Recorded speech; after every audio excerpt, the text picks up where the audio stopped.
சாய்ராம். நமது சாயுத கோணத்திலிருந்து ஸ்ரீ சாய் பகவானுடைய குரு திருநாள் வியாழக்கிழமை திவ்ய தரிசனம் 2024 ஏப்ரல் மாதம் 25ஆம் தேதி.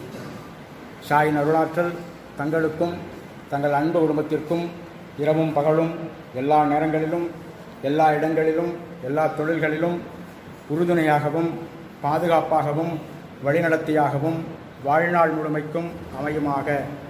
தாங்களும் தங்கள் அன்பு குடும்பமும் உடல் வளம், மனவளம், உயிர் வளம், பொருள் வளம், குடும்ப வளம், நட்பு வளம், சமயம் அனைத்தும் பெற்று வாழ்நாள் முழுவதும் வளமோடு வாழ எல்லாம் வல்ல ஸ்ரீ சாய் பகவான் அருள்பாலிக்க வேண்டும். நமது பிரார்த்தனைகளை, வேண்டுதல்களை, சங்கல்பங்களை ஸ்ரீ சாயின் திருவடியில் சமர்ப்பணம் பண்ணுவோம். சாய்ராம். சாயே சாயே சாயே சாயே சாயே.